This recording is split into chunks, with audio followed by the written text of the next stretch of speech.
As they're about to start chat, and then we'll hop into reacting stuff.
Why did it go from big thing to these two chill songs like that quick?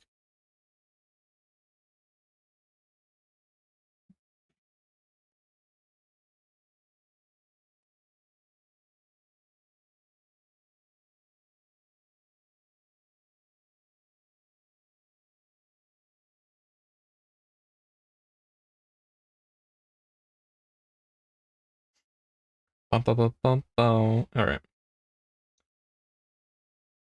Oh,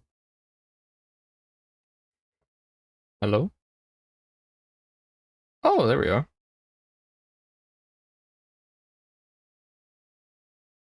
Did it work? Oh, okay. I guess not. All right. Well. Okay. Well, chat. We got a few things going now. So we have live stream to look at. We have a couple blog posts. These two mainly, and then a couple tweet things to look at. A lot of stuff for Destiny. The dev live stream is an hour long. I think it starts.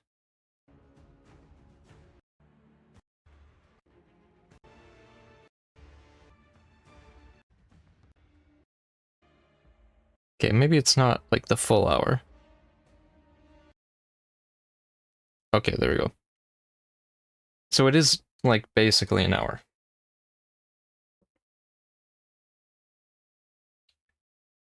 I have the little like note thing for notes.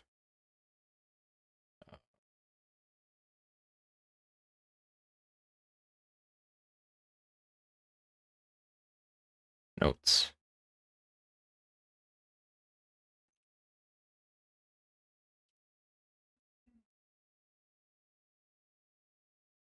What was this one? Oh. So.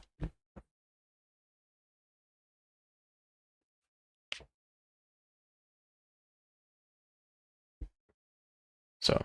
Shift, enter. Wait, no. You know what? I'll figure that out later. But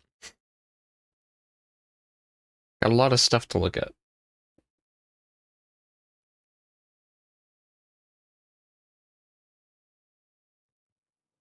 Alrighty. Everyone, hello, welcome, good day, good evening, good time zone to you all, and welcome back. We're coming to you live here from beautiful Bungie HQ in Bellevue, Washington. My name is Andy, and I work on the social media team here at Bungie, and today we're thrilled to get to welcome all of you into a very special stream, talking a little bit about what's to come with Act 1 of Episode Revenant. There will be a point, probably soon, where I have to hop out for a minute to help bring groceries in. Otherwise, we should be good. just next week on October 8th. And also, we're going to go ahead and take a little bit more of a look further down the road and talk a little bit more about Codename Frontiers. But worry not, just like always, you don't have to listen to just me tell you all about it. We have some amazing folks from the Bungie development team here to go ahead and talk through it as well. And I say there's no time like the present. Let's introduce our cast of characters so we can go ahead and dive on in. Starting with someone that you may know if you've tuned into our Into the Light streams in the past, the one and only Jerome Viernich, senior narrative designer here at Bungie. Jerome, how's it going? It's great. I'm glad to be here. How are you? Doing well, thank you. And welcome back again. His mic isn't on. That may not have seen you on this show before or had a chance to go ahead and check out the Into the Light streams. Can you tell us just a little bit about who you are and what you do here at Bungie? Sure. I'm a writer on our fantastic writing team, so There we that go. means dialogue, tending to the garden that is our lore, and doing UI UX strings. The fun stuff. So you're the blank space filler. That's right. That's Yeah. right. Press X. That's me. Okay, I hold down E personally, but we can well, discuss I don't. that That's later. not my department. That's That's all right. You know, we're here to we're crossplay friendly. It's okay. And then also sitting just next to him, someone who is joining us now in front of the camera, previously a member of our behind-the-scenes fire team, who does so much of our heavy lifting, the one and only Clayton Kisko, staff designer here at Bungie. Clayton, welcome. Thanks for having me. How you doing? Doing well, thank you. And hey, second verse, same as the first. Can you tell the folks at home a little bit about who you are and what you do here at Bungie? Also, I will pause if anything comes up that I want to talk about, so that it won't just be nothing going on. Yeah, so I'm a staff designer here, and I work primarily within the activities department. So I am in charge of building the skeleton and framework of the activity, developing the encounters and the boss fights as well, and building that amazing roller coaster that you tend to go on as a We've been player. writing it for a while. Thank you very much for all your hard work. Given that today's Tuesday and reset day, I have plenty to dive into, thanks to you and yours. So thank you a ton, Clayton. Yeah. And sitting just next to him, someone that needs no introduction, but will still risk it anyway, just to make sure everyone's all caught up. The one and only the sandbox craft lead here at Bungie, the one and only Mr. Chris Proctor. Chris, how's it going? Good, thanks, Andy. So anyone who may not have seen you on the Into the Light streams in the past or heard you in podcasts around the community, can you tell us just a little bit about who you are and what you do here? Yeah, so I'm Chris Proctor, Sandbox Craft Lead on Destiny 2 here at Bungie. I work with the rest of the Sandbox team and Destiny leadership, other teams, to make sure that we're always hitting that gameplay quality bar that Bungie is renowned for. I occasionally also make a few things for the game. Yep, it's not an easy Renowned job. for, Thank you all doing okay. it. And also, I want to note, chat's calling you out immediately. You're getting a lot of love already. So thank you so much for taking the time to join us today. Now, we're going to go ahead and dive into episode Revenant, which again is launching just next week on October 8th. But before we go ahead and dive into that, Jerome, we're on the verge now in the last week of completing episode Echoes. Can you tell us a little bit about the story that got us to where we are now? Sure. Absolutely. Well, Before he goes into it, I think they said that there's going to be one more story beat, like a quick thing, for the final week, like there normally is. You might mention that. I got to sneeze quick. Or like blow my nose quick, so.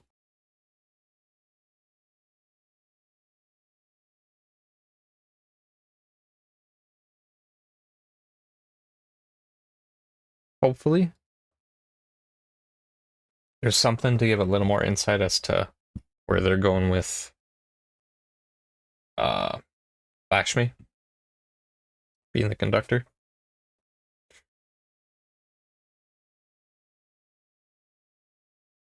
Because they haven't really done a whole lot with doing that, but let's start We'll with see. the death of the witness, 'Kay, who that we guy. thoroughly destroyed, Absolutely. and his giant, smoky, billowing head dissipated Yeah. into a mist of darkness, which then coalesced with the traveler's light, Yeah. right, crystallizing dangerous. into the echoes, Yeah. which fell into the soul system. Mm-hmm. One of those fell, of course, to Maya Sundaresh, which we know from episode 1. Yeah. And it fundamentally changed how Maya, the mechs saw sorry. themselves. And now we're going to get the same treatment with the Scorn, because one of the echoes will be falling to Fikrul, Yes. leader of the undead Elixni army. Yeah. And similarly, that echo is going to prompt the Scorn to evolve, to see themselves in a new way, and to fundamentally change what they are. And Yeah. I won't spoil anything. I'll let players discover that for themselves. But suffice it to say, Fikrul is evolving his army, he's growing his army, and in order to build Scorn armies, you need a bunch of corpses. Interesting. Which is not necessarily in the best interest of the Elixni. So we will be teaming up Yeah. with Mithrax. Speaking of Fickrel, we see him right here as well. Now we're taking a look at the new art for episode Revenant as Okay. Scorn helmets look like they've been changed. They have what looks like a nose piece, or like a nose bridge piece. It's very vampiric, very Helsing, kind of look. Fitting. It's Halloweenish. Obviously he's got like kind of bat motifs. He's got actual bats. I don't know why he has control over these ones though. I thought they were only in the Traveler. So I wonder if things like the why did the enemy name just leave my head? All the darkness mobs. I wonder if they fall just under the control of whoever has these memories, these echoes. Obviously, bat-inspired vampire hunters. I see breech-loaded shotgun, some kind of dagger-like thing. I think that's an SMG with like a crystal. So obviously going with like the stake art thing. I don't notice anything else. Just slight tweaking on some of the Scorn.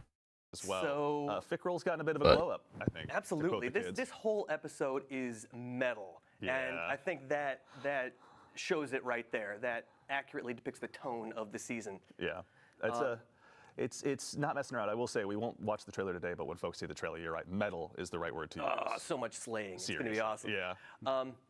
But the Elixni, of course, want to prevent this, and so we'll be teaming up with Mithrax, the Kell of House Light, and his daughter, Ido, the adorable Ido. Must be whom I love. protected at all costs. Ido, my goat. Thoroughly, yeah. And she will be bringing her expertise in herbology and ancient Elixni lore to help us craft tonics to imbue us with the power that we need to battle this evolving Scorn army. Interesting. That is, thank you, by the way, for not only, now you've narrative directed us into our segue as well, so thank you very much. Narrative design as well. And so I think we should go ahead and dive into a little bit of gameplay. Starting over here with you, Clayton. So we just heard a little bit about some new tonics and everything. Can you tell us a little bit about where we are and what we're going to be doing here? This is the new apothecary, I believe? That's right. So we're in the Wait. Over here with you, Clayton. So we just heard a little bit about some new tonics and everything. Can you tell us a little bit about where we are and what we're going to be doing here? This is the new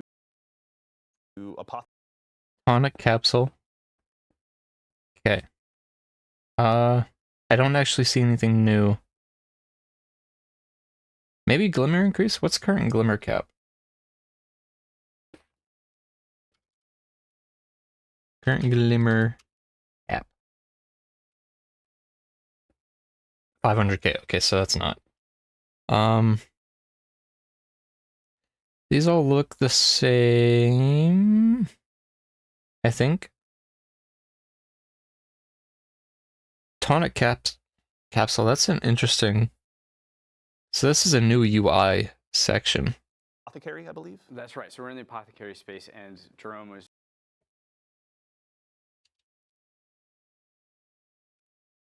We just heard a little bit about some new tonics and everything. Can you tell us a little bit about where we are and what we're going to be doing here? This is the new apothecary, I believe?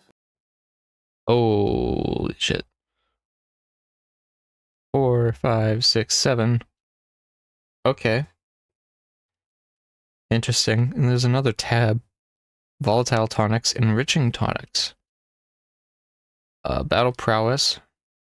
I'm guessing these are okay, so these are for your stats, like armor stats. That's right. So we're in the apothecary space, and oh, world materials. Fantastic. Jerome was just mentioning the tonics and potions that we'll be crafting. They come in two flavors. They come in combat flavors, and they come in reward flavors. Okay. Okay, so that's Combat enriching. flavors,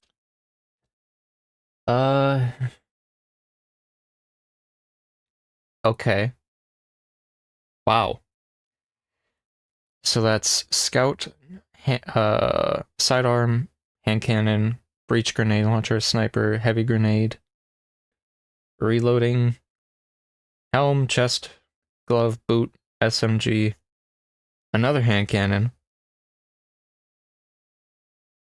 void arc solar, I guess, shotgun, big grenade launcher, reload.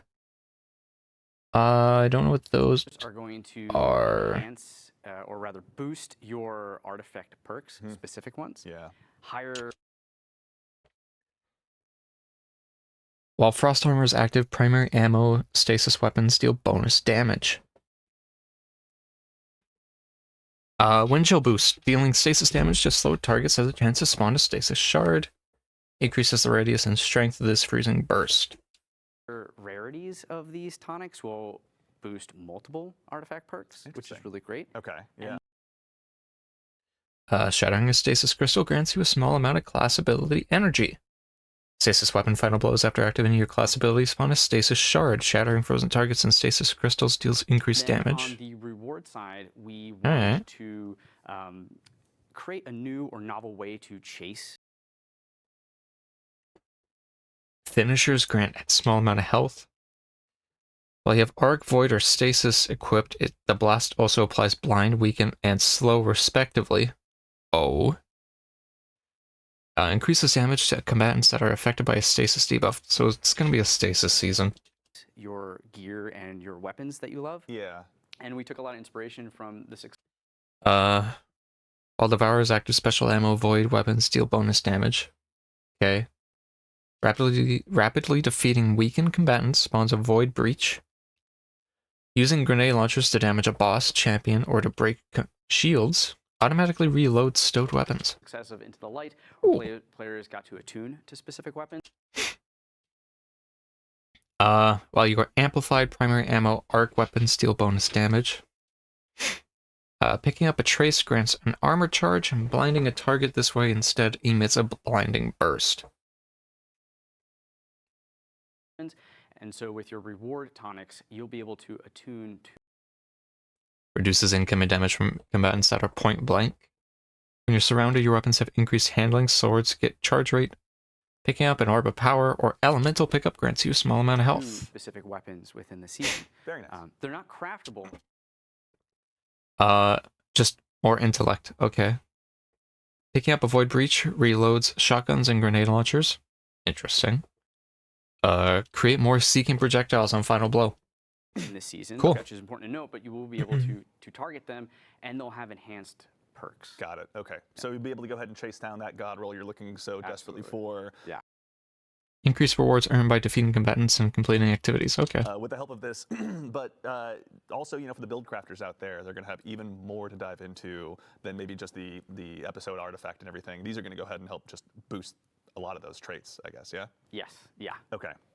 So build crafters, make sure your appetites are whetted and ready. There's going to be plenty of stuff for you to go ahead and dive into. But we're going to go ahead also and dive into. It's just interesting they're not showing the reward ones. Those must be a little too juicy to look at right now. Of today's stream, proverbially speaking. As we're on our way over to Onslaught, Clayton, I just want to go ahead and also start there. Onslaught's getting kind of a new revamp this episode as well. You guys have left proverbially. Oh, you can only have one on at a time. For an hour. Very few, if any, stones untouched this time around. Correct. Yeah. And so, you know, we heard players' feedback. They wanted to see us invest in Onslaught. We are coming out with a brand new Onslaught called Onslaught Salvation. Yeah. We are going to have 3 maps that you'll be in there. You will have some new defenses. We'll have enemy factions that will be fighting into the theme of this episode. Yeah. We'll have the Scorn. We'll have the Dark Cabal. That's right. A bunch of other new stuff that we can get into. Excellent. Yeah, we'll be diving into that here briefly. You can see our fire team is now on their way. While we're on the way over as well, I heard a brief mention of our friends in the Shadow Legion as well. Can you tell us what the Shadow Legion is doing here and why they might be in league with Fickrel, Jerome? The Shadow Legion are bumming. They are in utter disarray. Their leader has been slain, and they are grasping to anyone who can keep them in power. Yeah. And Fickrel holds the most powerful artifact around now. Got it. So they will be doing his bidding, though it will be a tenuous alliance. They're going with Fickrel's Riz just for right now, but that may not be the case later on. That's right. We will do our best to stomp that out. Thank you. All right, fair enough. I don't like the wink he did for that. Oh. Much appreciated. All right, so now we are here. We're in Onslaught. And we're Okay. New. on Oh, that wasn't an SMG. This is the Widow's Court. grenade launcher. This is the exotic. Yeah. And I see a shotgun and a grenade launcher in the loadout as well. So PvP players will recognize this map, and they'll also recognize some of the changes that we've done to accommodate for Very sleek. slaying, the amounts of slaying that is necessary for an Onslaught activity. Yeah, a quick refresher for the folks at home that may not have dove into Onslaught recently or since Into the Light. There is the 10 level mode and the 50 level mode, isn't that correct? Right, so Onslaught Salvation will also be coming with the 3 modes that they've had in the past, which is the playlist 10 wave mode, the normal 50 wave mode, and then we'll have our expert 50 wave mode. And the new thing about Onslaught Salvation, one of the new things, is that it will not be powered. That is an old. That's a throwback turret. Oh my goodness. This turret hasn't been. I don't think we've had that in D2 yet. This was a D1 thing. Powered fix like it was prior in Into the Light. Oh, right. Power enabled, so your armor stasis. and your weapons will matter even more. Yeah. It will be Airstrikes. You got kill streaks now? at the start more difficult, Yeah. but you can, through getting better, more power and you know, grinding that artifact level, you'll be able to kind of outweigh that difficulty. Yeah. And you'll also be able to, you know, rely on some of the new defenses as Yeah, well. I was going to say, we were just looking at a turret that maybe Guardians haven't seen since their days on the moon in D1. Can you tell us, like, what's going on? We got some new defenses, obviously. We have some new defenses. So Ashley Baker is one of the tech designers we have. She's on the fire team right now, and she has helped us build these defenses, as well as other things in Onslaught. And she's worked with the Sandbox team, who have knocked it out of the park with this rideable turret. Yeah. So Okay. it is kind of a standard rideable turret at first, but by upgrade 3, it's going to have more health, it's going to be dealing more damage, but it's also going to have scorching rounds come out of it. Okay. And what the cool thing about that is that if you have build crafting with fragments or is this a trial shotgun? scorching, Yeah. that will play off that if you're I don't recognize. Very nice. Okay. Yeah. So you can go ahead and really scorch everyone. To everyone, as much as clumps of possible. enemies, Yeah. those annoying demolitionists that come in front of the ADU. I don't. Okay, that might be just a seasonal shotgun because I don't think that's trials. Scare the hell out of you. Yeah, they do. That was my words. Okay, they do scare that. Yeah. All right. So in the subject or in the topic of new defenses, so we're bringing back the turret from yesterdecade of Destiny, but also there's some other ones available as well. Can you tell us a little bit about maybe some new defenses that are on the way? Yes, so the other one that we have is the Airstrike, Yes. which will have 3 cannons when you purchase it, or upgrade it. They'll be replenished there. And what that allows you to do is essentially mark anywhere on the ground. Yeah. And when an enemy or enemies run over it, a giant beam, it will come down from the sky and obliterate your enemies. Yeah. I'm going to keep a little bit Okay. of a secret for higher upgrades. I want to No, that's reveal fair, that's everything fair. here, but there's some really nice Yeah, upgrades. Nimbus liked that. We'll just go ahead and put that. There you go. Right? Yeah, exactly. Yeah. And actually, so just to double check as well, with the airstrikes, it's not just you plant it and it fires. It actually has to wait for someone to kind of trigger that. Waits for someone to come over, yeah. Very nice. So it's a trip mine. Which we are also updating Yeah. for Onslaught Salvation. We've heard the feedback about the tripwires, and we want to bring their value up a little bit more. So now they're going to be exploding with stasis slow fields. Yeah. And on higher upgrades, they'll be creating stasis crystals for you to play off of if you have a stasis build, or stasis weapon. And then I'm happy to share that those updates will also be available in the original Onslaught as well. Very nice. Okay. Okay, so what they're doing is basically making a whole playlist update for this, which is good. You're gonna see my head and stuff disappear in a second because I think I got the program working again. So what they're doing essentially right now is just updating this playlist like they would with strikes and anything else. It's just interesting that they are I don't know. There's not a lot they're doing for this. Okay. So all the updates that are happening Unless they're adding new weapons and stuff in. Like to the defenses that are available in Onslaught Salvation will be available in the traditional Onslaught mode as well. Just the tripwires, yeah. Very exciting. Okay, nice. Good to see. Yeah. While we're on the topic of stasis and obviously looking at our tools for destruction, Chris, I'd be remiss if I didn't try and bring up the new breach loading grenade launcher that our fire team here is getting a lot of use out of. There's obviously a decent chunk of new weapons arriving with Revenant, but let's start here. This is the new seasonal, or pardon me, episodic exotic. Yeah, this would be Even they call it seasonal. Yeah. It's the Alephamin Stasis Primary Ammo Grenade Launcher. Yeah. So we've only had one Primary Ammo Grenade Launcher before, which is Fighting Lion, Fighting Line. which Nice. is Beloved. getting a buff this season as well, actually. It'll That's right, yeah. make Fighting enemies Lion, my volatile goat. when it hits them, so like serious build crafting there, particularly Yeah. in PvE. But anyway, I cannot wait. so this is a bit different in that it's also a like projectiles travel in a straight line, so like mountaintop. Yeah. Hits pretty hard. But the exotic part of it is that as you defeat enemies, you will gather these remnants, which will fill up the exotic bar, which you can see in the HUD when people aren't dead. Yeah. It's the shade. Yes. Oh, they're in expert. Expert. No, that's true. Yeah, this is, we should note for the Guardians at home, this is an expert mode, so they're it is taking a the hard tough way, activity. obviously.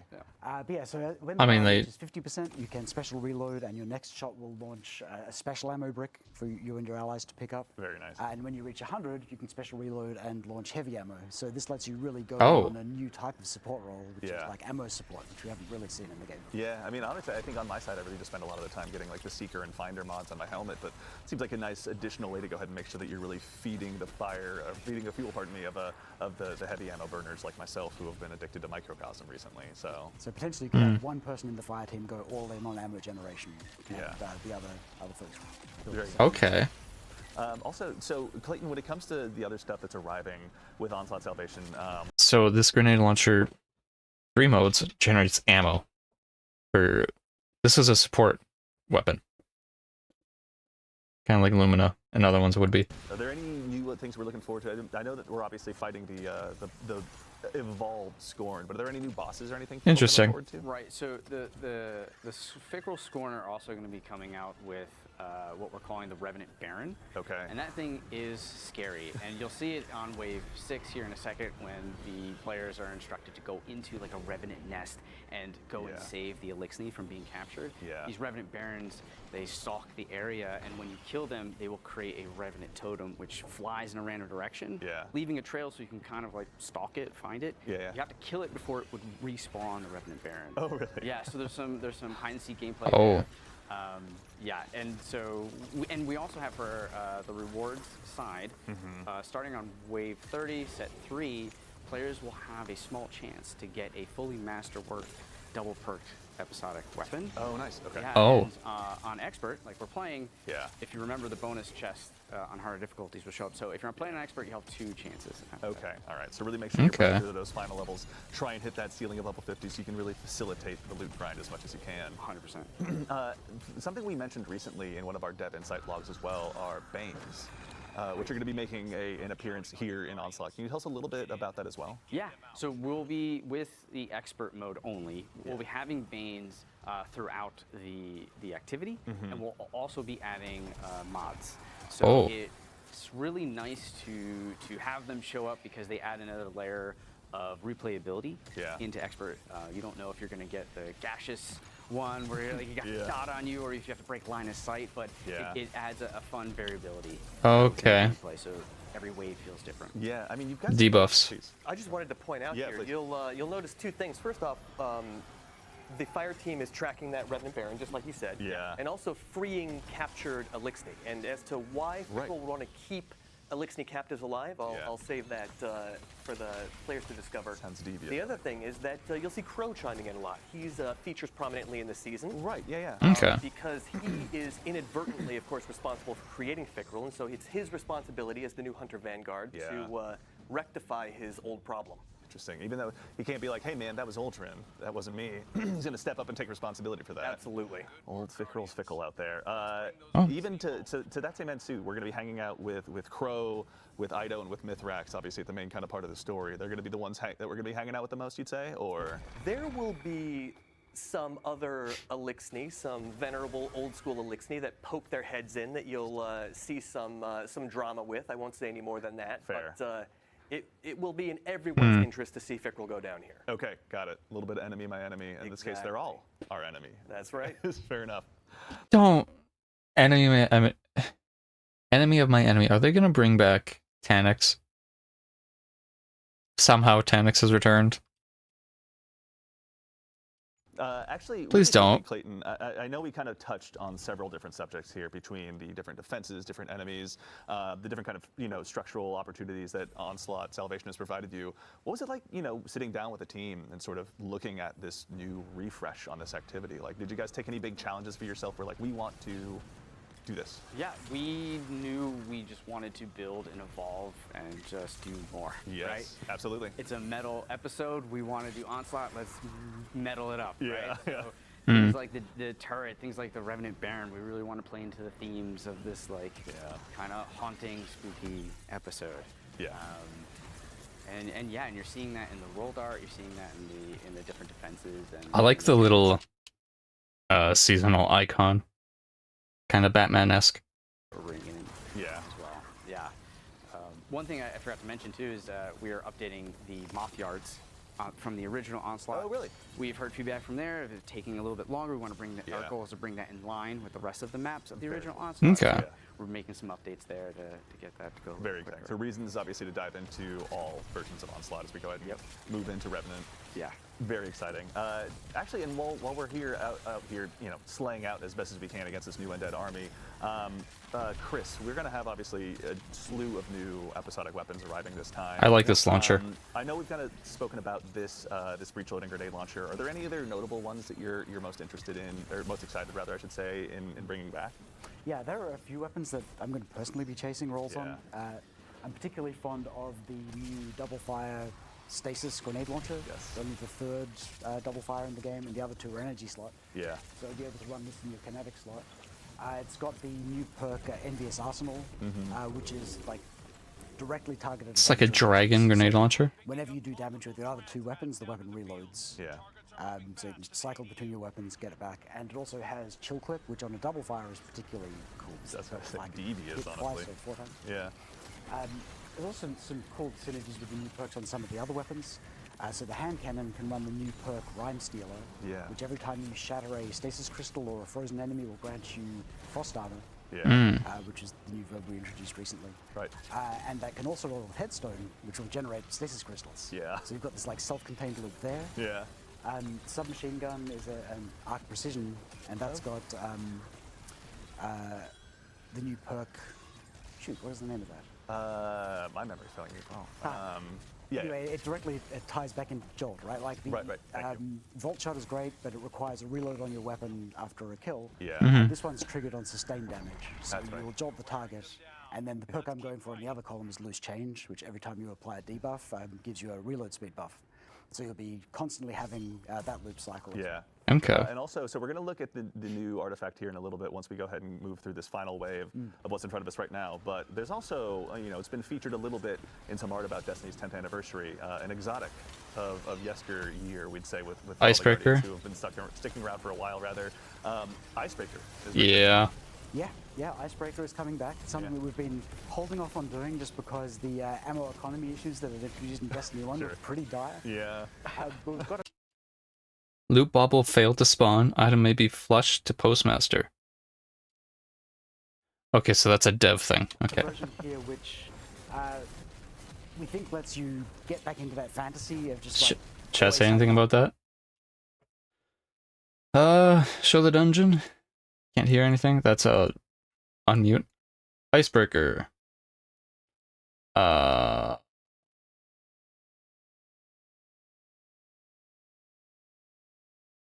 Before updating PvP at all. They are currently doing that. Icebreaker.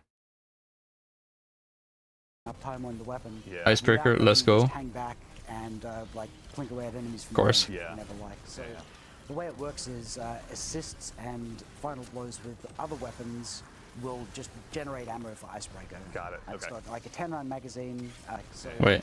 the way it works is assists and final blows with other weapons will just generate ammo for Icebreaker. Got it, And it's okay. got, Okay. So Icebreaker, that's not the right thing. Icebreaker Destiny. Why is there a swimsuit called an Icebreaker? The way Icebreaker works is it just in D1 it would just regen ammo constantly. it was every 6 seconds. And then they would combust with Firefly. So now, doing damage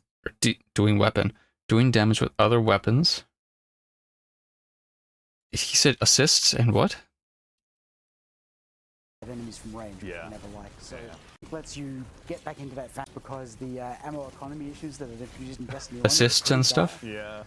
But we've got a version here which we think lets you get back into that fantasy of just like always having uptime on the weapon, Yeah. without letting you just hang back and like plink away at enemies from range, which Yeah. I never liked. So Yeah.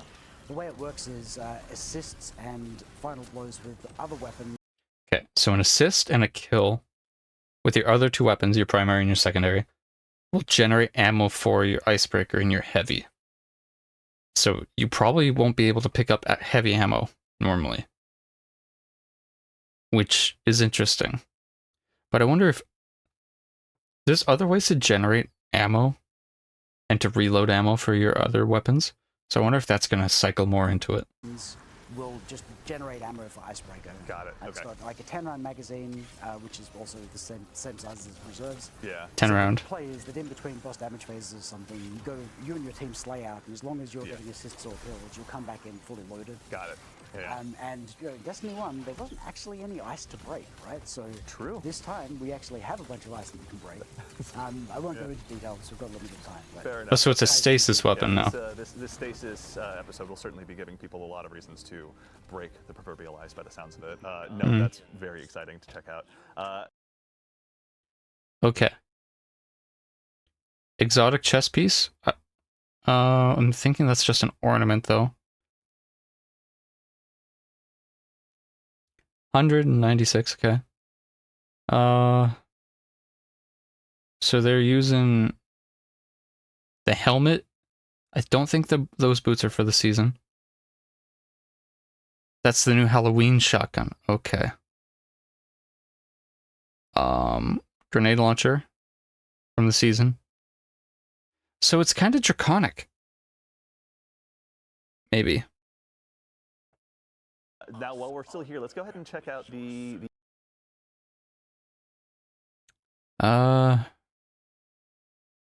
Unbreakable, Scout, Unstoppable, SMG, and Grenade Launcher, and then Anti-Barrier Shotgun, or Unstoppable Pulse. Anti-Barrier Shotgun and Scout. Okay. Interesting. the new artifact that's going to be arriving. We love getting a chance to show all of you folks this. Let me take a screenshot of this. I'm gonna send this to Moon.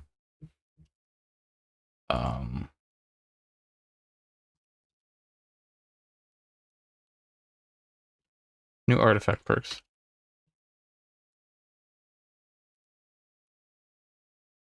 Artifact perks. Okay.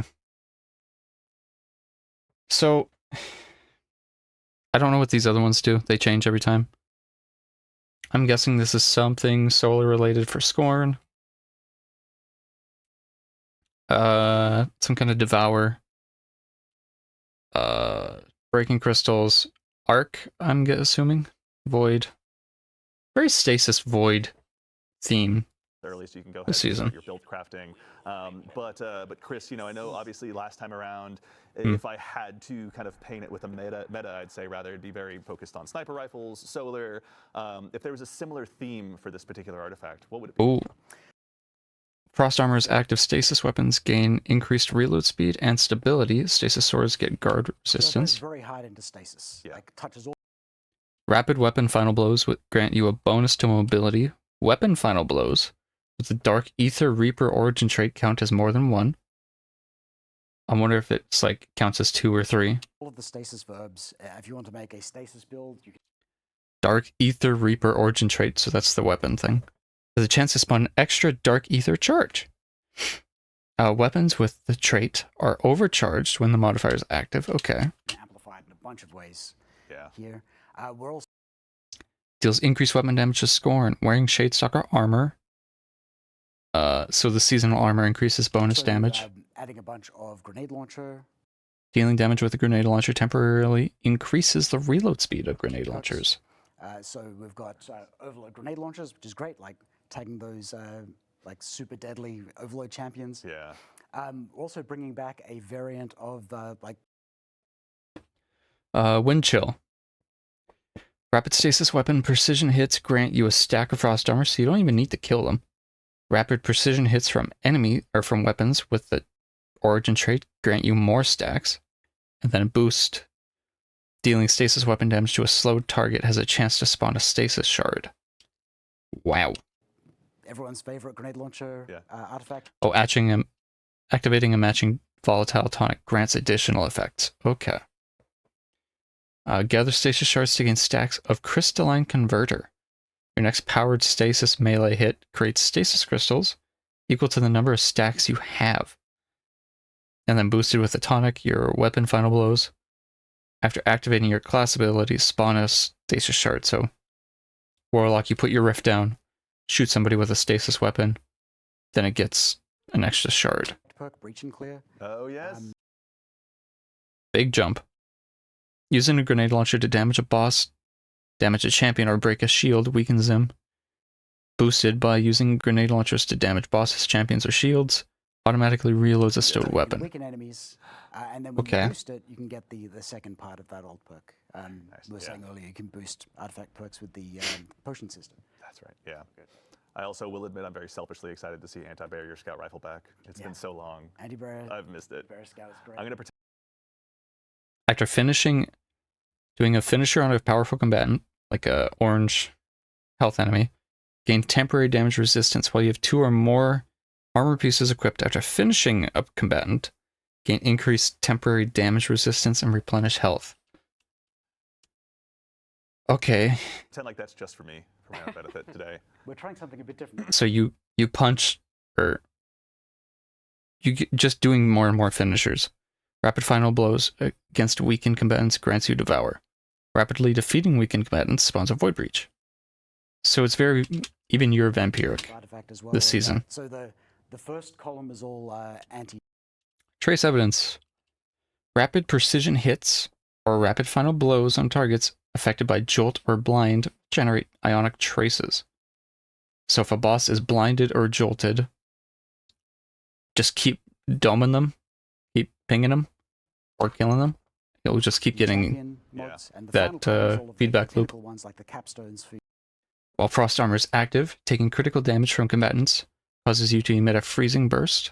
Okay. or artifact build. Right, yeah. But columns 2, 3, and Hail this. We might be teaming up with Aramis. I forgot she existed. I said Tanix, but Aramis is probably more likely. Shattering stasis crystals releases shards of ice that damage and slow targets. Okay. 4 are roughly equivalent in power, which will let you mix and match them more freely instead of. Finishers emit a damaging wave that matches the element of your super. While you have Arc, Void, or Stasis. Oh, that just does those effects. Feeling like you have to go for the top tier ones. They're all Right. Using a grenade launcher to damage boss, champion, or shields weakens them. Okay. Usable. We already saw that. Less of a linear escalation, more just a Retinal Burn. Rapid arc weapon precision hits consume an armor charge to blind the target. mix and match in a lot of ways. Very exciting. Okay. So there'll be plenty of opportunities for players to go ahead and Sustain damage with a power grenade launcher, so a heavy. Causes the combatant to emit a shockwave that damages nearby combatants. Shockwave can stun unstoppables. Okay. So running dual grenade launcher can do stop unstoppable and unbreakable. Or whatever. amplify their builds. Go ahead and release Square and lean into circle. one play style. Picking up a stasis shard grants you class ability energy, and picking up a void breach grants you melee. Again, Okay. if you're like me and want to run double grenade launchers, this feels like a remarkably great. Yeah, he just mentioned double grenades. Gonna be good. Arc abilities, void abilities, and weapons with the Reaper origin trait do bonus damage to targets that are affected by a stasis debuff. So it's stasis, arc, and void season. Interesting. great season to be doing that, especially with the Fighting Lion buff. Thank you for sharing that with us. But I believe that actually wraps us up for this particular segment.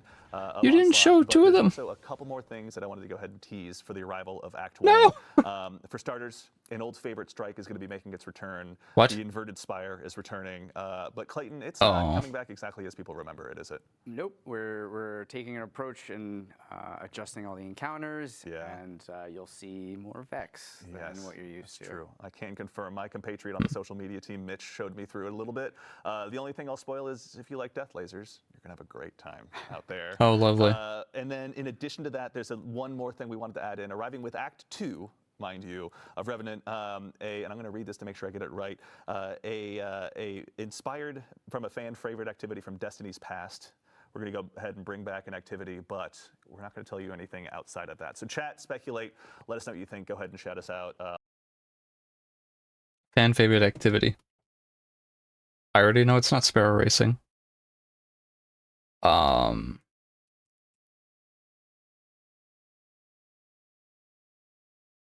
That's really like the only community event. We don't do Valentine's anymore. Unless it's like a Rise of Iron thing. Or Taking King. But those aren't community events. They didn't have any community events in there. They said not Sparrow Racing, but so I wonder what it'll be. Hang out online. With that, I think we're going ready to get ready, pardon me, for the next segment. But in the meantime, gentlemen, thank you so much for taking the time to join us and share a little bit of what's arriving with Revenant. We appreciate your time so much today. Yeah, thanks for having us. It's been a pleasure. Thank you for having us. I mean, it takes a lot to make me look good, so thank you guys for stepping up here and helping out. I appreciate it. Now, as we transition into our next stage, we've got what we've called in my notes the cool stuff segment, and I think it lives up to that. So we'll go ahead and show you a little bit more of what's to be arriving with Revenant, including what you're seeing here on your screen right now. This is the second earnable skimmer that's going to be arriving in Destiny 2. The aptly named, we'll wait for it to highlight, the Zerf board. I was so glad that was the name that's seeing here on your screen right now. What else was in that inventory? Second earnable skimmer that's going to be arriving in Destiny 2. The aptly named, we'll wait for it to highlight. Oh, nothing else new in there. The Zerf board. Okay. Interesting. Highlight the Zerf board. I was so glad that was the name that stuck. As you can see, it features some very unique 9 styling, inspired by Zerf himself. Both top and bottom are very arted up. The top's obviously a little bit more visible here, but if you do a sweet front flip or back flip, if you're capable of it, you can go ahead and see all sides of it. Notably, this is going to be earnable. So if you go ahead and start saving up those strange coins now, it's going to cost you 97 of them. So if you're like me and spend your weekends spending all those extra strange coins at Xur to go ahead and get more rolls on your exotic class item, maybe save up for a week or two. Also, because I work here, I've started saving up already, spoiler alert. But the Zerf board will be available with the arrival of Revenant. So make sure and go ahead and grab the first earnable skimmer since the Guardian Games. Okay. In addition to that, we obviously have mentioned very recently that we're going to be having a new dungeon arriving with Revenant, and as a part of this, we're going to be doing a Moon, Keebs, and I are going to be doing this day 1. So dungeon race in cooperation with our friends over at Twitch Rivals. We've put the sign-up link out there. It's available on our social media channels or the TWID, or if you prefer your URL's phonetic, it's bung.ie/Twitch Rivals. You can go ahead and head out there, sign up with your fire team, and make sure that you're ready to go ahead and Bungie/Twitch Rivals.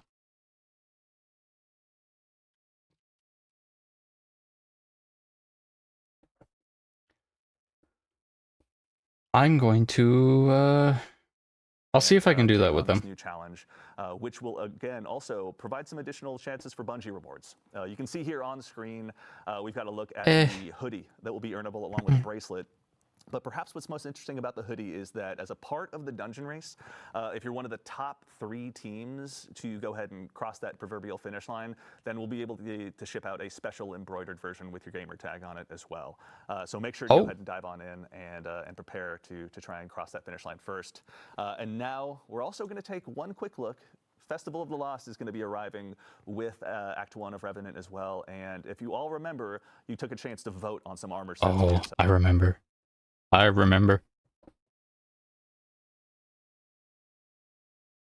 It's uneven.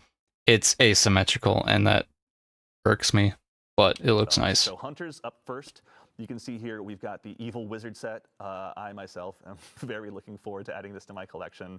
The Evil Gothic set is just going to only dial up more and more. Up next, our Friendly Neighborhood Warlocks. You've got this. My beloveds. And it's symmetrical. Peace be. I get a little warlock hat. I'm excited. To look forward to, including what I think we affectionately refer to as probably the coolest pants we've all ever seen over here at Bungie. And They're breaking out from the crowd, the good wizard Titan. The evil wizard looked kind of bad. Titans this time around. Titans, you went ahead and voted for it this way. You're going to have the chance to go ahead and add this into your arsenal as well. So make sure that you're prepared to go ahead and dive on. I would have just released both and grab this stuff once it's available. And I'm going to be doing that. So maybe I'm just projecting. But either way, make sure and get ready to go ahead and update your fashion where you can. Yeah. But now we get to move on to our second segment of the show, where we're going to go ahead and talk a little bit more about what's further on down the road. So we've talked about what's just around the corner. Let's look forward to Frontiers. And here to help me discuss those topics today, that topic today as well, rather, are these two fine individuals to my left, which you've met at some point or another. But again, we'll make sure and introduce them to everyone out there in the crowd. We'll start with you first, Allison. Allison, how's it going? It's going so good. I'm bright-eyed and bushy-tailed. We're up so early. I'm doing well, thank you so much. Good. Allison, obviously narrative director here on Destiny at Bungie. Can you tell anyone who may not have seen you in a Vidoc or one of our past streams a little bit more about yourself and what you do? Sure. So I'm the narrative director for D2. It is me and my team's job to tell stories. It's our job to take care of our characters, of our arcs. We make you laugh. We make you cry. We make you have feelings that you normally don't have to have in your usual day-to-day life. I was raised not to feel feelings, so it's a very upsetting experience when I do. Feelings are distressing. Oh, no. I understand. We also get to plan future things, planning ahead for the arcs to come. Yes. And the that's what saga we're talking about. I know, the whole new saga. We'll have a little bit to dive into as well today. I know, I'm so excited. And then also sitting next to her, Robbie Stevens, assistant game director here at Bungie, a man that I've not had a chance to interview since back in my Mixer days. But if you've tuned into Bungie Mixer in the past, you've seen him as well. Robbie, how are you doing today? I'm doing great, Andy. And I think you've grown a lot since those days. Thank you. It's been so long, right? Yeah. My badge changed and everything. For the folks that may not know you or may not know what a game director does, can you tell us a little bit more about yourself and what you do? Yeah, so one of the main things I do as assistant game director for Destiny 2 is I work on the creative direction and vision for where we're going with Destiny coming up in the future with Codename Frontiers. So I get to work with our game director, Tyson Green, and Allison Lurs, our narrative director, and a bunch of our other creative leaders on how we shape the future of Destiny to come. Very exciting, which we are going to be diving into now. I know we've obviously released some blogs about the Codename Frontier stuff already. If you've been out on Bungie.net reading the Dev Insight blogs, there's been a good amount to dive into. But our friends over on the community team as well have been helping us kind of, read more into what the audience feedback has been and what the players are saying. And so we've had obviously some topics come up that I think we should just go ahead and dive on into. Let's party. Absolutely. Yeah. Okay, that's the right attitude. Let's party at this early in the morning. Always the answer I want to hear. So Robbie, we'll go ahead and start with you. One of the things we said is that these expansions are going to be medium-sized. Can you help us understand a little bit more about what?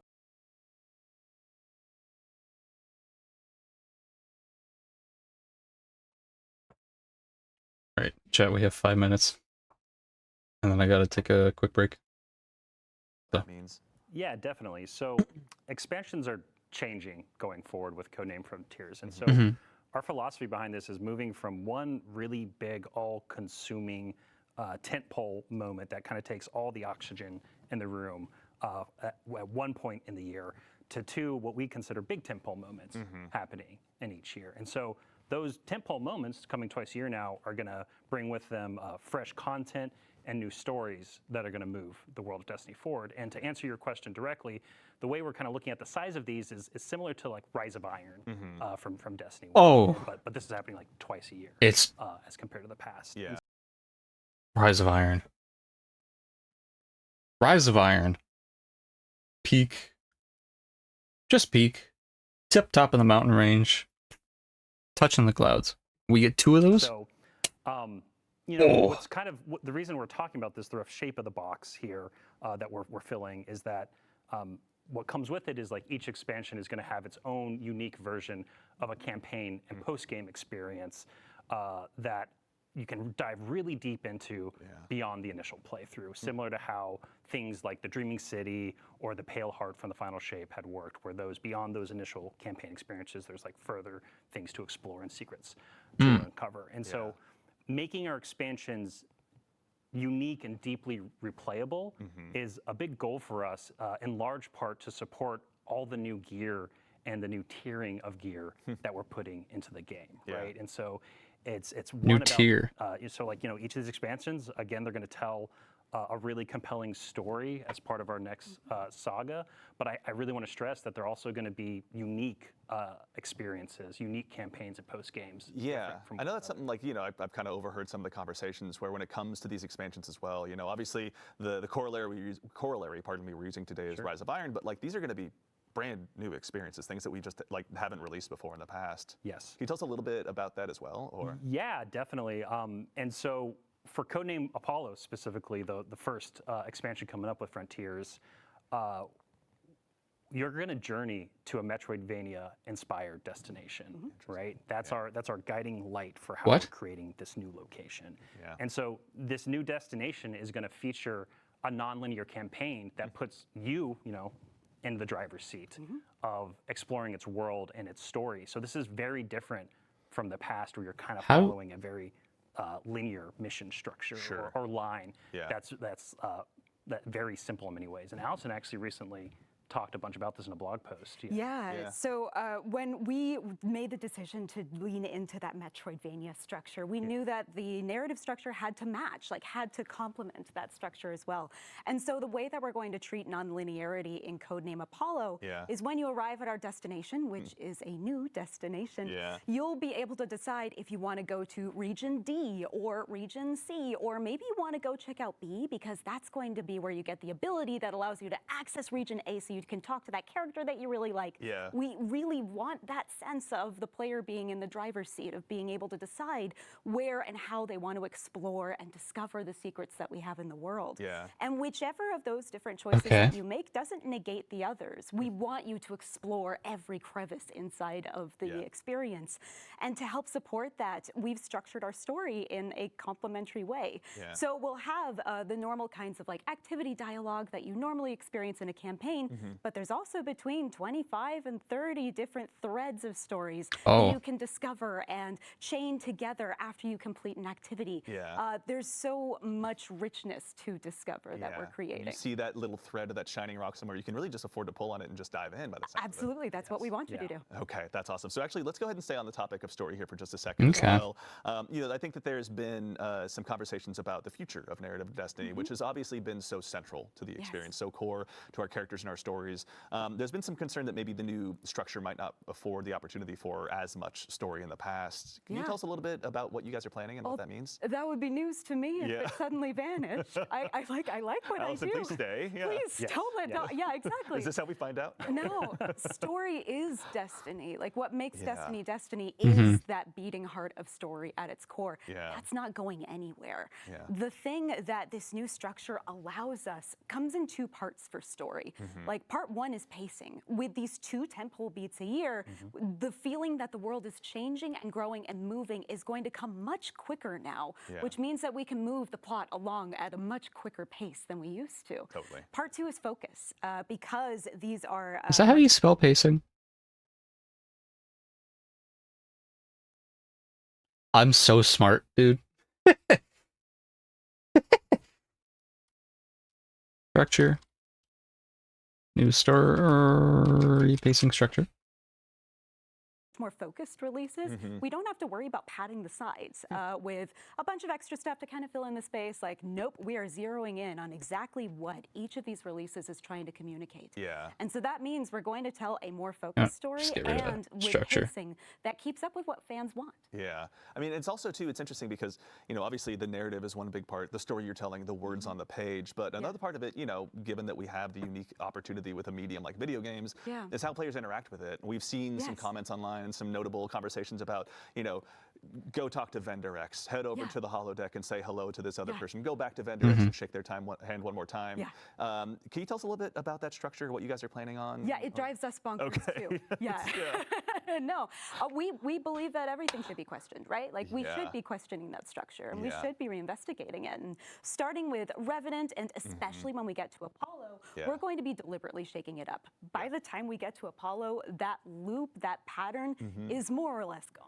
Yeah, We're shaking things up a lot. Yeah, I mean, Allison spoke to it earlier, but all those threads that you're pulling on, right? Like these are characters out in the world that you're exploring and discovering, right, as part of your journey here. Yeah. And so it's not you going to the same location where you expect to see someone delivering a piece of information to you between, you know, specific missions. It is like you exploring the world, finding these people, pulling on all these different threads in order to discover things within this weird and wonderful Exactly. place. The feedback is loud and clear. We want to keep the player out in the world, out and exploring, and get information to them for a change. Yeah. So we're listening.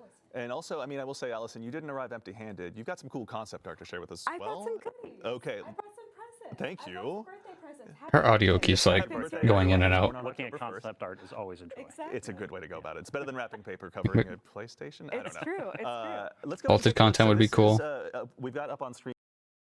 Why is it? Okay. Groceries are here, so I'll be right back, chat. I'll play music in the background so you're not alone with your thoughts. I'll be right back.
All right. I'm back, chat. Exploring focus. Kind of one of our first pieces of concept art. Okay. This is like pyramid sort of structure. But there's... Okay. There's like pyramid structuring, sort of. But then there's human technology. Somehow. Art from the future. Can you tell us a little bit about what we're looking at here? No, I can't. On purpose. What I can tell you is that this is some concept art of our new destination, which, like I said, is a new place that we haven't been to before, which means that these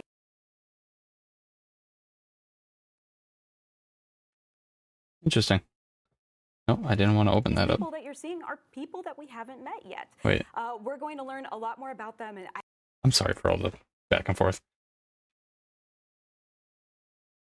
This I agree with. Allison's view of Destiny. She's one of those fans of a franchise of things where she's enthusiastic about it being the best it can be. Similar to like a Henry Cavill kind of thing. Hopefully. To that point. But just, it should be done right, and it should be done the way that is seen for a lot of things. I love this piece because the longer that you look at it, same with some of the other art that we've shared so far, the more you start to see things that are kind of familiar, New race. all the way out at this new location. Destiny had, let me see if I can find it. Destiny used to have two races that weren't added. They had like a moth concept, and they had like a lion concept. Let me get these up.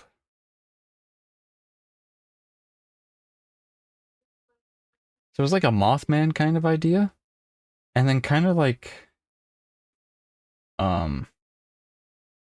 Tony the Tiger kind of.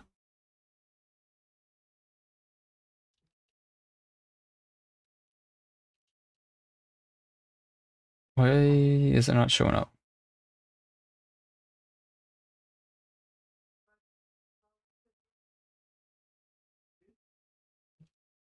Tiger race. Tiger Man. So, in Destiny 1, they had these two races as concepts.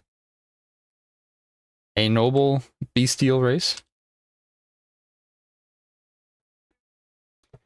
So they were more animalistic.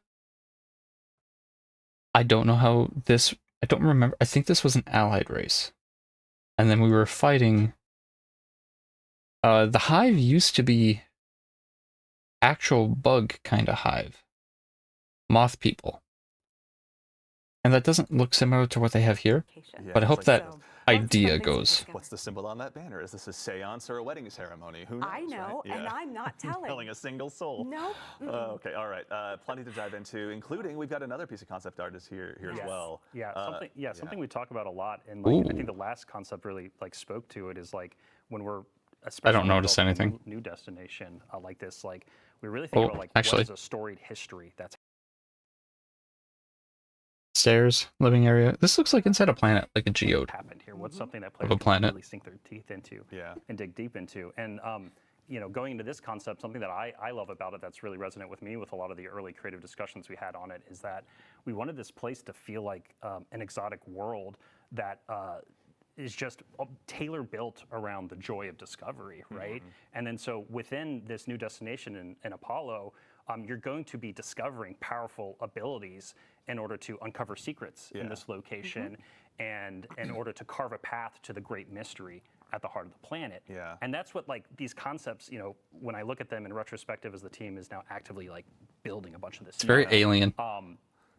It's very evocative for me from that feeling of like, hey, how can, it's something Tyson and Alice and I talk a lot about is like, how can we get that like grand mystery in that game, that feeling that there's something right around the corner, that like it's kind of at the heart, has been at the heart of Destiny for a long time. And as we've been closing down the Light Dark saga, it's been an amazing roller coaster ride, but we want to expand and grow Destiny and we want to change it. And you know, that's what I think these concepts are starting to speak for us, trying to show not just us telling of like some of that direction. Yeah, I mean, it's exciting to see because I think one thing I've heard you guys talk about a lot as well is, just the inspirations that you want to obviously provide the players. You build these new worlds, but you guys have been diving into a lot of crazy subject matter just on your own to get inspired as well. Can you tell us a little bit about kind of some of the fun reading or listening you've been doing as you've been going through this? Sure. One of the fun parts about being a creative is that you have to fill the tank with something. And certainly. so that means doing a lot of research, finding a lot of other targets in media, or even just like what music you're listening to while you're working on a script, right? Yeah. I know for our team, something that really inspired us was music of the 1960s. We listened to a lot of early prog, a lot of King Crimson, and a lot of, oh gosh, The Doors and Jefferson Airplane. We also, there's a lot of Slaughterhouse-Five inside of this. Cheery. We love to look for inspiration That is not how you're supposed outside of just games, because there's so much in the world that can fill that tank and get us inspired for what's coming next. And we also look to television, of course, too. Yeah. I mean, TV and movies is like, to talk about all the line. I mean, Allison, as the narrative director, much better at referencing text. I'm a little bit more of a visual guy. Is that the nice way to say that? Yeah. Okay, cool. All right, thank you. Social media and TikTok have rotted us all. They've just rotted me, actually. But yeah, like when we talk about like all this inspirational media, like one of the things, Destiny also being a sci-fi game that we talked a bunch about was for Apollo was Scavenger's Reign. That's something that Allison, remember in early concepting, we were talking about, and we're like, oh wow, that Scavenger's Reign media, that TV show is so great because like it's familiar in some ways, but as you get closer and you really look at their world, it's really strange and different and weird. And mysterious. And it really kind of just builds this halo of allure around it that is something that really spoke to us when we're thinking about like how can we introduce something new to the game at the top of Frontiers. That's exciting. All right, so there's obviously a lot of new inspirations. What are people saying for that? Art, but Allison, I got to put you on the spot. Amazing prog rock band. So very rock, metal, horror inspiration.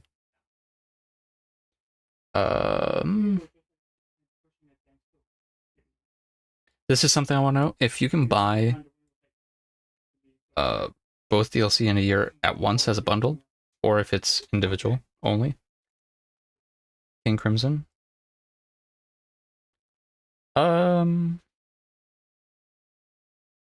Did DMG respond? Where did... Oh, hi. Just one last time. Do you have any other teasers for us or anything you can give us before we move on to the next subject? I got a weird one. Okay, even better. Okay.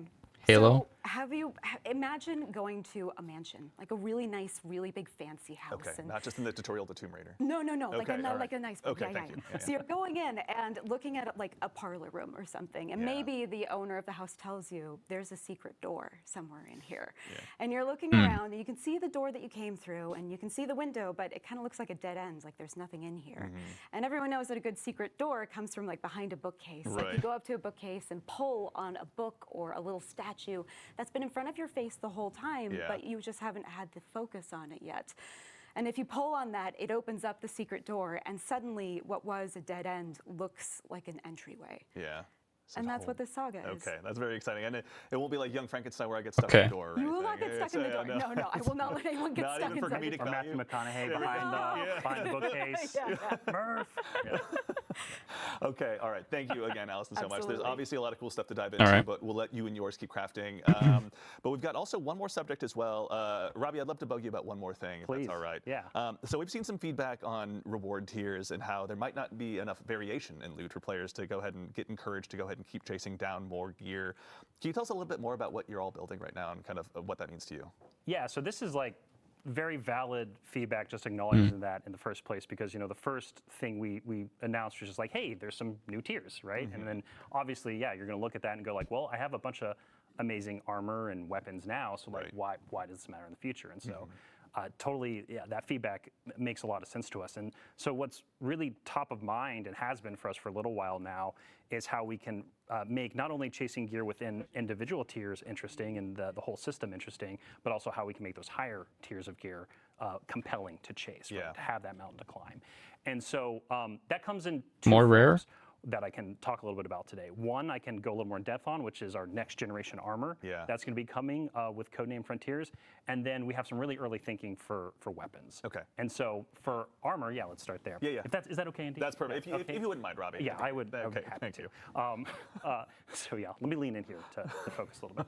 So for next generation armor, we really want to make armor valuable again. We Next want to make gen. it easier to understand, and we really want it to have create new build crafting identities. Yeah. That's something that's like really close to home for us right now because we've had a similar system for quite a while now. Yeah. And so part of making it valuable, easy to understand, new identities is going to, one of the big pieces is going to be a large stat rework to the armor pieces themselves. And so there's going to be fewer stats on each individual piece of armor. So it makes it way easier to quickly compare pieces of gear and be like, oh, this one's better than that one. I'm building into a specific, discipline, strength, whatever, and you can better understand that.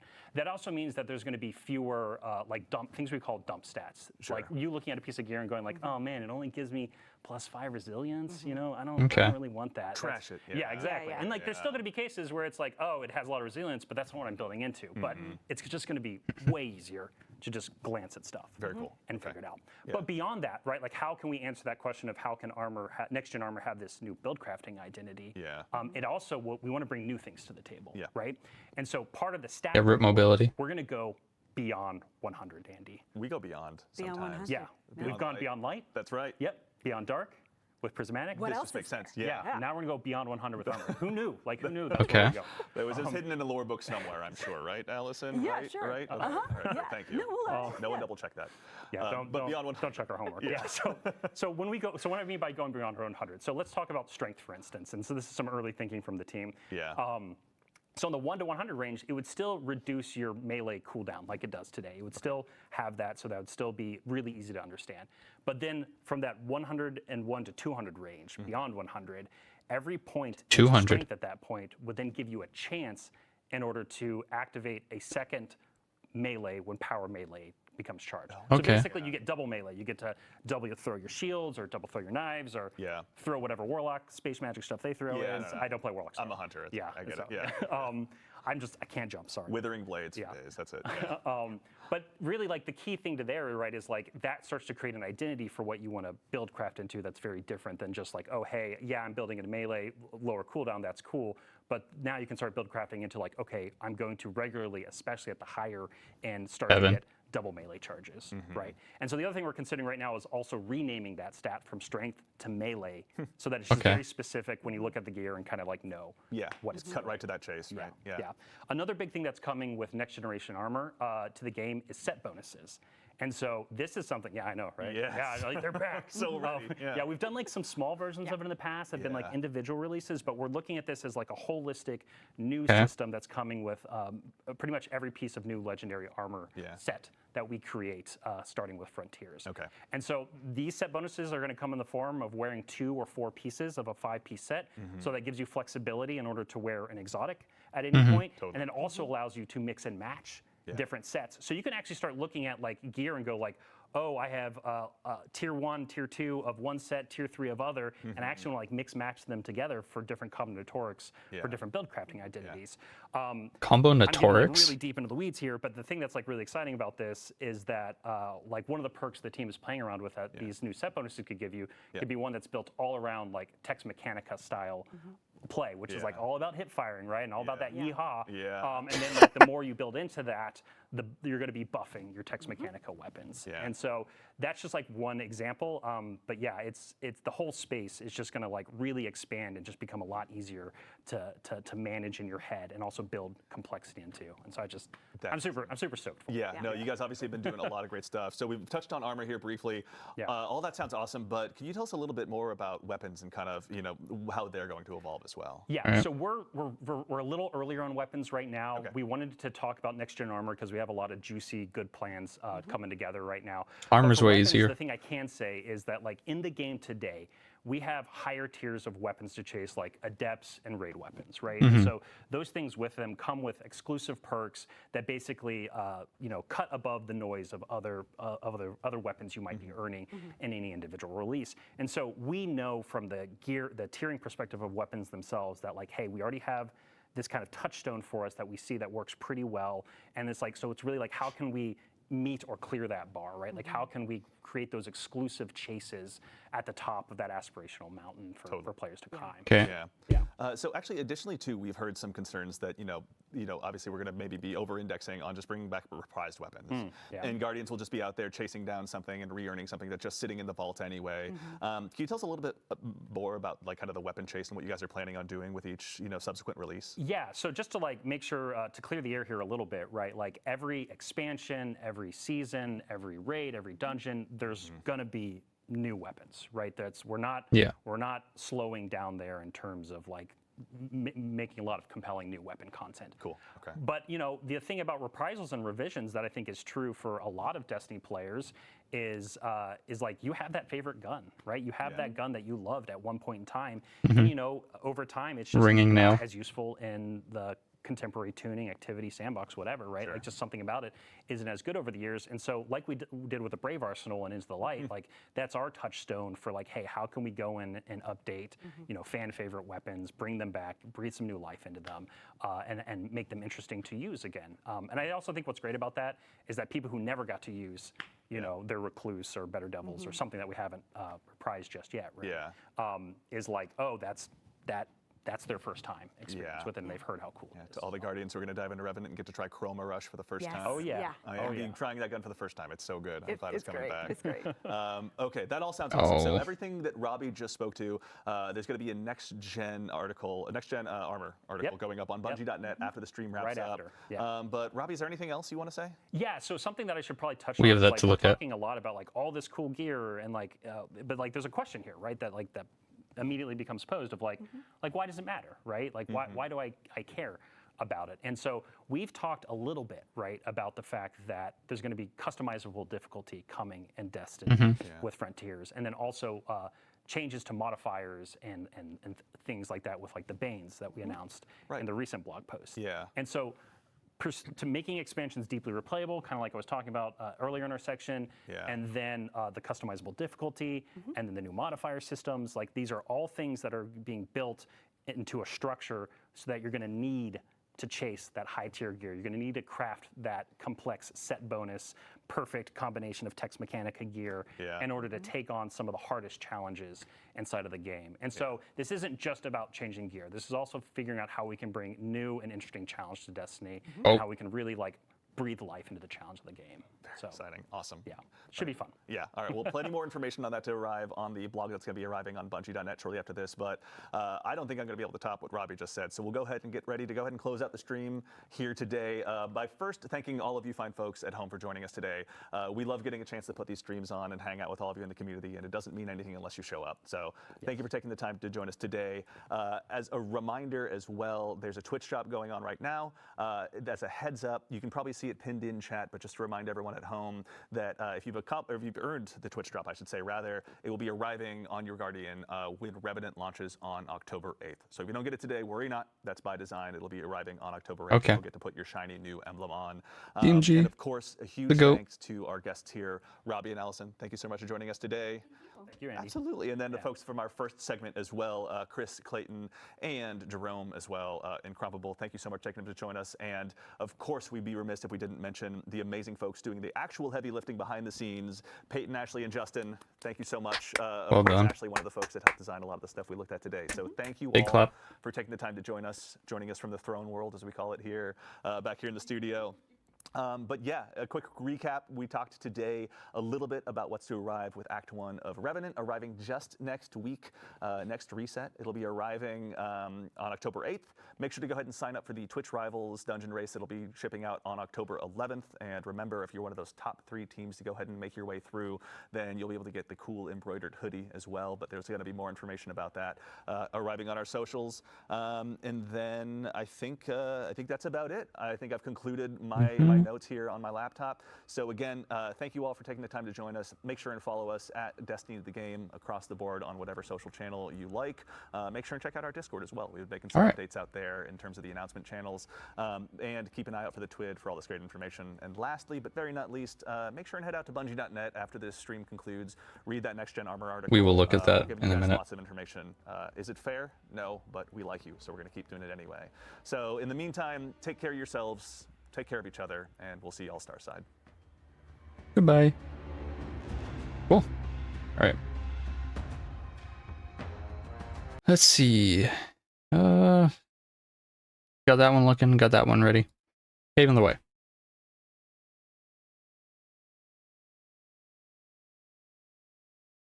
So, recap of notes. Going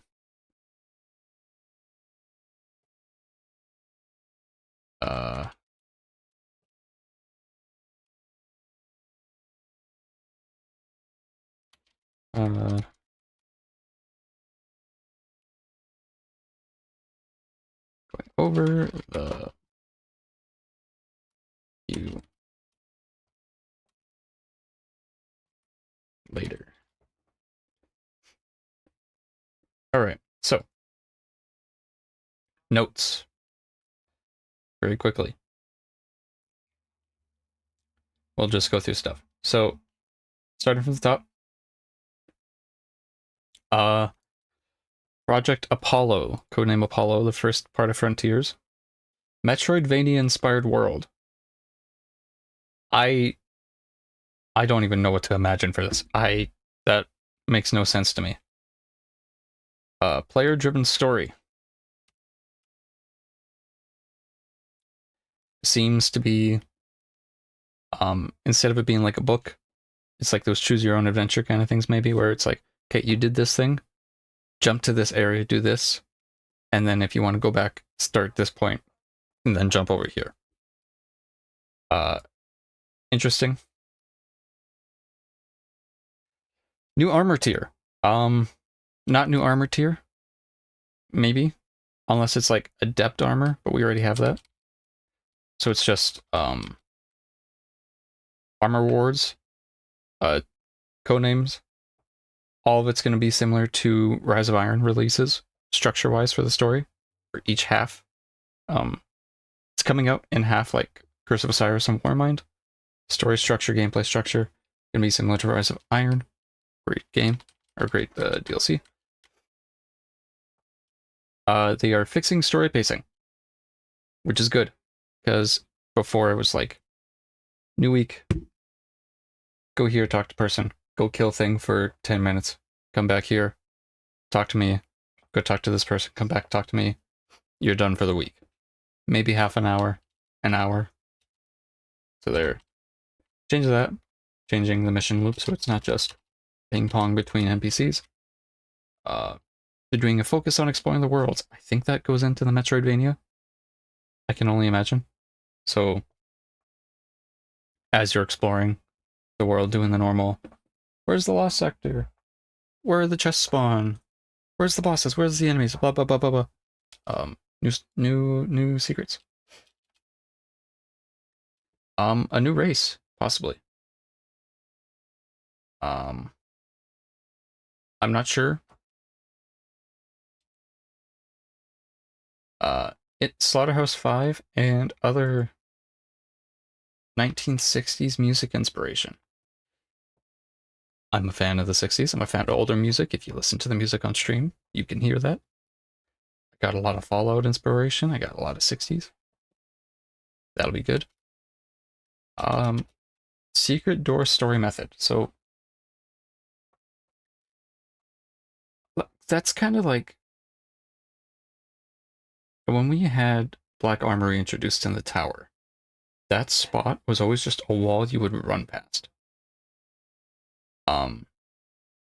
It was never really like anything there until we got a card from Spider and we just put it against the wall and the wall disappeared. That's the only secret door story we've had. So having more like that in a similar vein, I think will be nice. New reward tier. They're just kind of changing up how things are structured. Bop. What's up, fisherman? Next gen armor. Stats are going to change. They're going to drop some of them. They are going to rework some stats. Going to go beyond 100, over 9,000, maybe. New build crafting. Obviously, if your armor only has like 3 stats, you can kind of focus more into, I want better grenades, I want better melee. I can see mobility going away, and them focusing on super, grenade, melee class abilities. Resilience, like the things that focus on like moving, healing, shield, I can see that going away. Fewer stats on armor, beyond 100 and 200. Strength is becoming melee. It's a good change. Just makes it more coherent. Armor set bonuses. So if you have the Prodigal armor set, boots and leggings, and then you have the another 2 pieces of another set, you could do that, or you get what they're going to do, like other games. They have a set bonus for having 2 pieces of armor from the same set, a set bonus for having 4 pieces of armor from the same set, and that's it. So it'll be like probably 2 pieces of armor, increased grenade regeneration, 4 pieces of armor. Maybe your grade does an additional effect. But if you don't want that, then you just go for the regen, and you can do that. Something I mentioned, a Yeehaw stat bonus. So having a set of armor, probably from the Spire dungeon, gives a Tex Mechanicus bonus. So any Tex Mechanica weapon gets a stat bonus of some kind, which is basically just a Foundry bonus. New weapon tier. They're working on different ways to do weapons, acquire weapons, reprisals, new things, old things. Could be good. Custom difficulty. A lot of other games have this where you pick your own modifiers. And then episode 2 comes out October 8th. And those are the notes. Now, we have blogs. So, part 1, Apollo, New World Space. Behemoth, New World Space, Apollo. Usually Bungie names their things kind of how it's going to feel. Apollo, Mission Apollo kind of thing. The god Apollo. A lot to go into that. That's probably something that Bife will look at. Maybe Dado, maybe somebody else. Stories, locations, missions, weapons, gear, dungeons. That's all new. That's in this top half. Seasonal updates are in these 2 bars. And the reward passes are here. So seasonal update. New reprise activities, gear, artifact mods, modifiers, challenges, sandbox, meta, new events. Normal stuff for seasons. Exotic weapon and ornament, legendary armor and weapons. Ornaments, gear upgrade, resources, cosmetics, and more in the reward passes. Pretty normal. We're getting 2 per year. 4 updates of free content, which is just like mid-season. Let's see.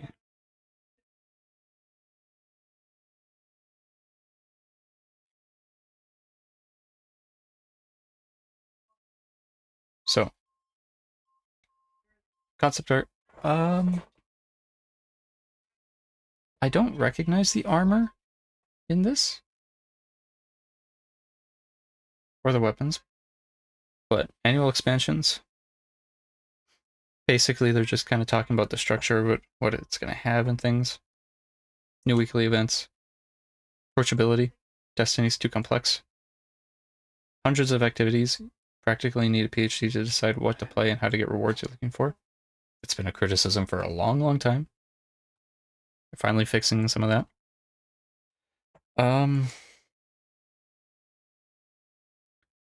Gameplay modifiers. There will be higher tiers of legendary gear, so different kinds of adept and artifice gear. Multi-year saga. So this one just kind of going over. This whole thing is just kind of structure. Nothing like too important. This one, armor. TLDR. Armor will be more active, interesting part of build crafting. Right now you get an armor piece and it's like, does it have the stat I want? Not really. So you get one that does, but maybe like the rest of the stats aren't as good. Those are just dump. So you just look for like ones that focus on grenade, regen, class ability, and then you don't really care about the rest. In the years since the last major update, which was Shadowkeep, which, mind you, was 3 years ago, I believe. It's been kind of static. Stat effects will no longer be tiered every 10 points. So right now it's like every 10 points of a stat, the decreasing cooldown goes down, so it doesn't take as long. Every point in a stat will provide a benefit. So now it's like, if you have 1 in that stat, it's like minus a second, like minus 0.1 of a second, then 0.2, then 0.3, then 0.4, or whatever. So you're not just trying to lock in every 10. It'll actually have a thing like this. Stat effects can be kept at 200, with a range from 100 to 200 providing an additional powerful effect.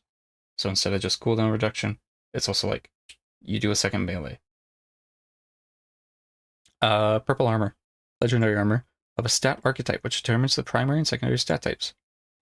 As you can see here, it shows discipline and strength with a little like shield. So these are the two main stats: grenade energy, melee energy. These top two, I can see them removing. Brawler, armor types have extreme melee and other close range capabilities. So it's got the 3 stats it mainly focuses on. Go into that. New stats. Some stats are changing. Improve specific weak stats that offer little value. Mobility doesn't do a whole lot. Reduce or eliminate mandatory must-have stats, which is basically like your melee, your grenade. Overall improve understandability of these stats. They're kind of nebulous. Discipline 1 to 100 provides increased grenade cooldown reduction, so it won't take as long. And then from 101 to 200, you get an increased chance to gain a bonus grenade charge whenever your grenade gets available. So like a 1 in probably 5 chance, you chuck a grenade, you get a second one. It's renamed just grenade instead of discipline. Strength goes to melee. It's the exact same. Special ammo. 1 to 100 increases rate at which special ammo bricks drop from final blows. This is interesting. This will actually be a perk. Or a stat. 100 to 200 chance that a double-sized brick. Set bonuses. Text Mechanica, the EHA. Shooting from the hip, you have increased movement speed and weapon handling. Effect increases when you score a hit, so when you actually connect. And then 4 pieces. Your weapons have increased range and accuracy when hip fired. This is kind of what I meant. Non-stop aggression. Final blows, reload weapons with freshly... So, right, you kill something. After you reload, you heal. Damaging a target with a shotgun or fusion rifle increases the damage it takes from those weapons. So if you shoot a boss with a shotgun or a fusion rifle, they will then take more damage from those weapons. Demo expert. Direct hits with explosive weapons temporarily increase their reload speed, so the moment a grenade or rocket hits, they'll reload faster. Repeated direct hits with explosive weapons temporarily increase grenade ability damage. Two-tailed fox is going to be good for this. Dual shot grenade launchers. Things like that. Vanguard operative. Activating your grenade gives you and nearby allies damage resistance. That's a good one, especially on solar healing grenades. Defeating champions with a finisher generates special ammo for your fire team. Old armor will be changed as little as possible, but because the changed stat mechanics and types are global, old armor pieces will have their stat types, but not their values changed around. So they'll get Brawler, but they'll keep the level of where that stat is. Is on a roadmap, but won't be part of the update. So their exotics are fine.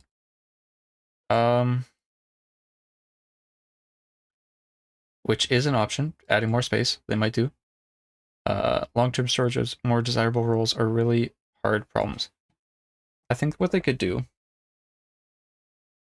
is maybe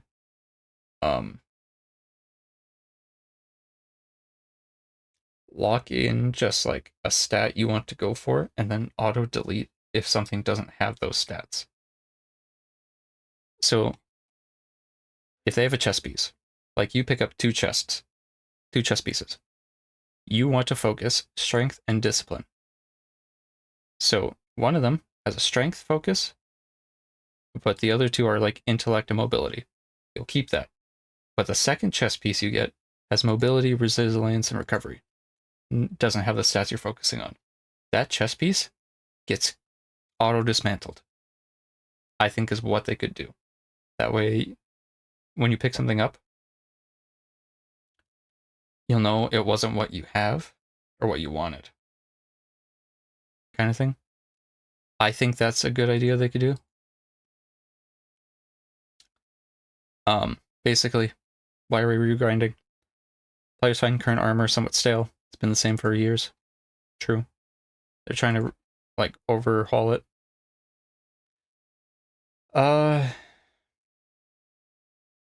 It's never a good thing when folks settle on a single armor set with full stats for multiple years. True. I've had the same set of armor all year. For, like, the past year and a half. As well. Still use your old gear, but new drops will have new reasons to use them. Which is always the point. Transmog is for the looks. I'm not scrolling on Twitter, that's dangerous. MTash. D2 first came out, my Crucible armor was better than the raid armor. I was shocked. Which is true. It was just how stats were. Later on, when armor changed, it was still a core reason I stopped playing as much. Raided with the same gear nearly for the last 4 years. If you get the God roll, there's not really a reason to change out of the God roll. If you get what you wanted, you know, why wouldn't you keep it? This is Bife, Lore Master, Lore Daddy, self-described. Fickrol the Fanatic has the new Echo. He's evolving the Scorn, just like Maya Sunderesh did with the Vex. Evolved them. We'll be teaming up with Mithrax and Ido.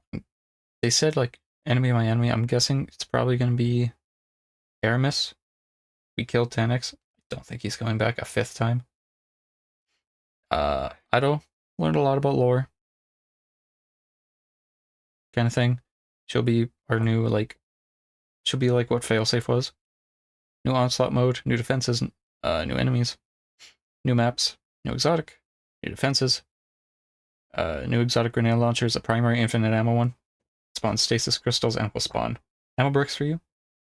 New enemies of the Scorn. Not too much there. New double shot slug shotgun.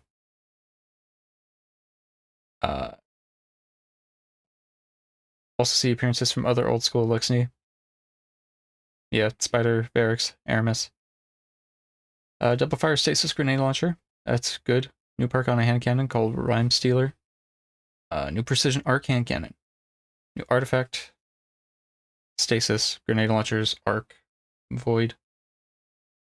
Return of a strike people liked. New skimmer, new mount. Dungeon race. I'm gonna see if I can do that with Moon and Keebs. Frontiers. Lots of stuff. So they're gonna be our basically mini expansions. So instead of doing like 4 of them, you're doing 2. You're consolidating more stuff. Comparable to Rise of Iron, which I will say a 3rd time, my favorite DLC, apart from Black Armory. New destination. I still don't know what Metroidvania-inspired destination means. I don't know what that means. Apart from a lot of jumping. Loads of story. Yeah, kind of went over that. New concept art, cool art.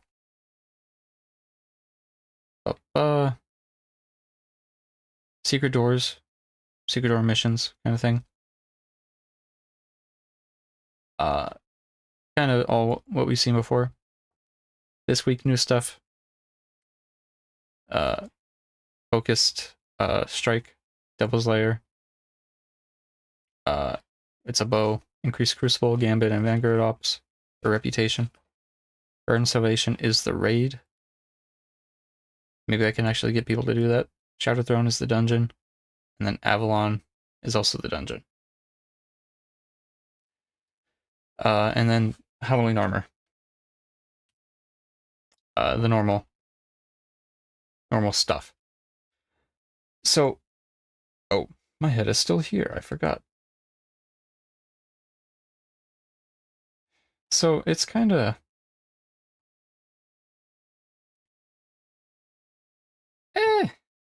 good stuff. Some stuff I think they probably could have done a little more with. Weapons coming back. So supposedly the raid is going to be a Scourge of the Past, which is the Black Armory raid.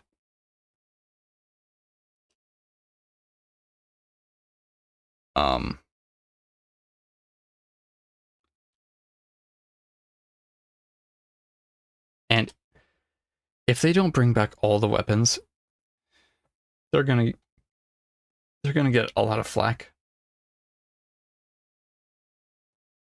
I know for a fact they are.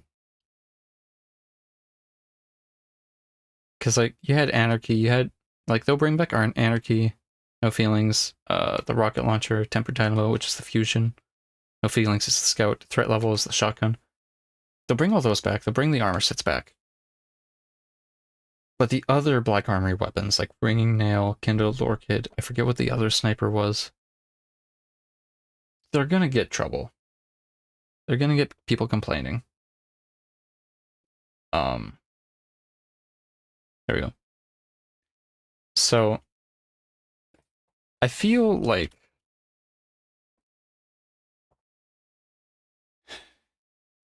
I don't know. They said 60s music will be inspiration. When I think 60s music, I think of like Elvis, House of the Rising Sun, stuff like Fortunate Son, Here Comes the Sun. A lot of Sun stuff. Led Zeppelin, Beatles, you know, Rolling Stones. A lot of rock. Seems to be what they're going with.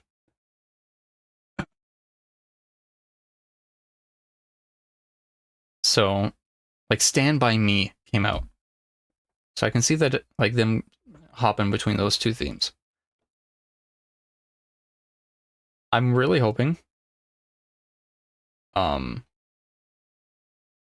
that they hit the nail.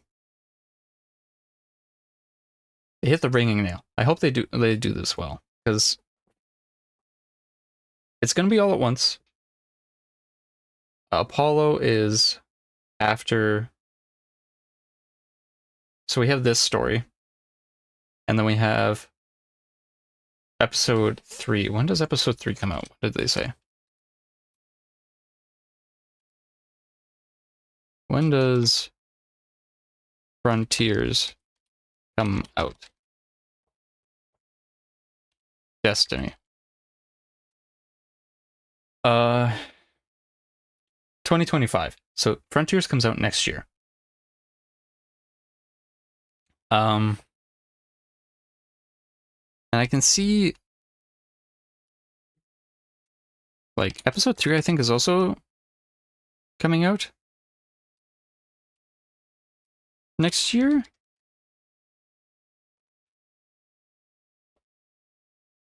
Let me see. So episode 1 ended August 27th. Episode 2 starts on the 7th of October. Should go for 3 months. So October, November, December. Episode 3, Heresy, should be January, February, and March. And then they'll either start Frontiers at the same time as Heresy, and we'll get double dipping of content, or they'll start it afterwards. I hope they start at the same time. That would be infinitely better. You know?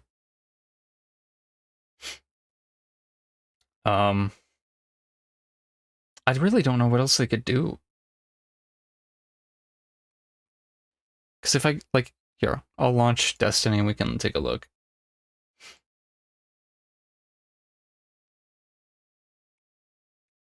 They had a Twitch drop. It was just an emblem. I don't really care about that.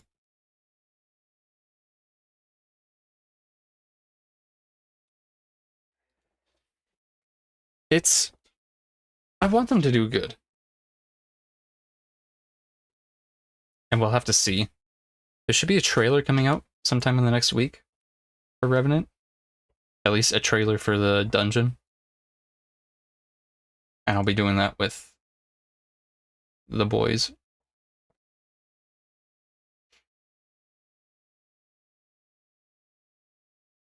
Because Keebs is catching up. I think I'm like 2013. Yeah. And he's like 1947. It's just right now. I did it off stream, but I finished the season pass. We got the weapons.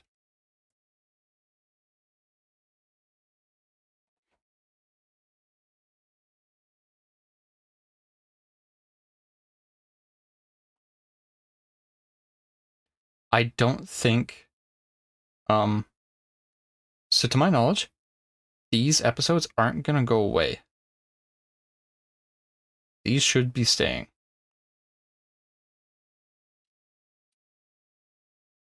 Episode, content, vaulted.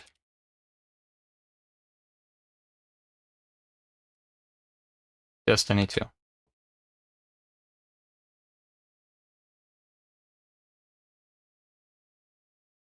So, failsafe should still be here. Which I need to finish stuff for this. Which means I have to go and find these things. I need to do this. But like, I finished the season pass. It's not a whole lot to... Oh! Okay, it's a good thing I came back. I would have missed that. I've been waiting to get that ornament for years. I have all the shaders, though.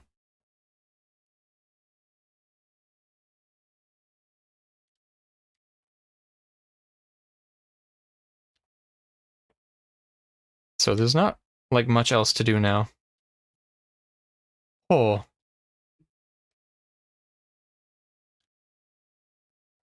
I was thinking of doing gaming. I didn't think it would take this long to do the stream and stuff. But... oh well. We'll do stuff later tonight for gaming. Because kinda hungry, chat. I gotta start cooking chicken soon. So I'm gonna raid this, because we haven't done a raid in a little bit. Who is live right now?